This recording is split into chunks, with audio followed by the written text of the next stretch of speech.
سؤال عن ويدينا أما سؤال عن قبو وعكس عطاء لازم أرمي بالشدة صاحبك مرنا ورالك سيد جمهوري يعني الإسلام نكو حواي سؤال صدق تعرف توياه سيدا وذوقنا هاي لازم حفيز كيسين توشقين هاي واحد دقمة كده عادي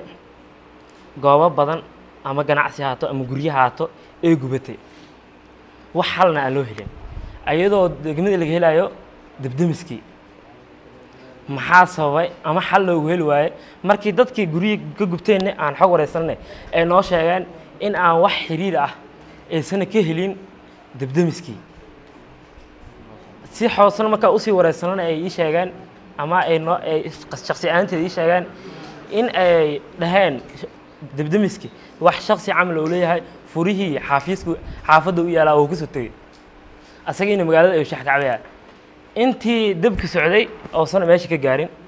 marka aasifay arintaas maxay sababay sideen xal loo gaari karaa doontarow aad u maasan tahay runaantii wuxuu weydiiyay su'aal loo baahnaa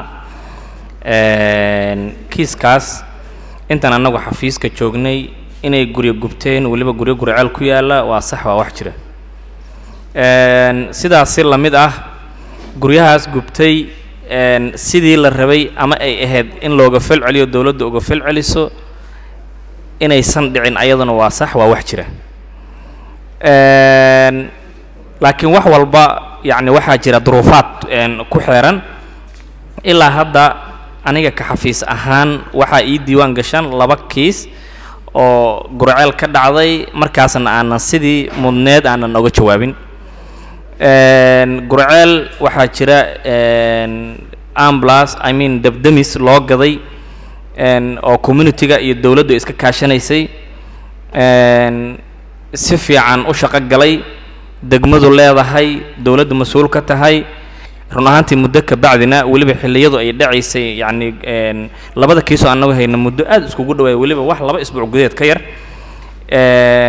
yani in cilad ay ku timid oo qof walba hadda reer gurceel oo og yahay in hadeertan garaash uu ku xareysan yahay oo wali farsamadiisi yani ay ku socoto alaabaha markaas yani asaga galay ama ka ciladaysan ay ahaayeen waxyaalo aan awood weyn inaan gurceel gudiisa ka helno ama hore laga soo helo oo lagu qasbanaado in la dalbo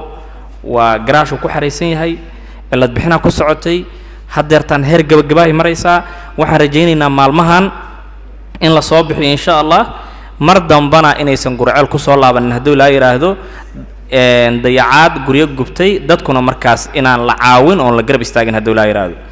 kuwii hore see laga yeelaya marka run ahaantii Soomaaliya oo dhan waxay ku jirtaa hadeertan dawladnimadeenu soo kabashan ku jirnaa wali yani meeshii aan rabnay ma joogno gurihii gubtay ayaga laftigooda wixii karaankeenna ah cabdiyo waxa laga yaabaa markay guriga gubteen hadaa wareysatay way fiican tahay inaad dib xogtooda u baartid waxa jira kuwa aan caawinay iyo kuwa ballan qaad aan u sameeyno oo rajaynayna inaan caawinno hadoo ilaa yiraahdo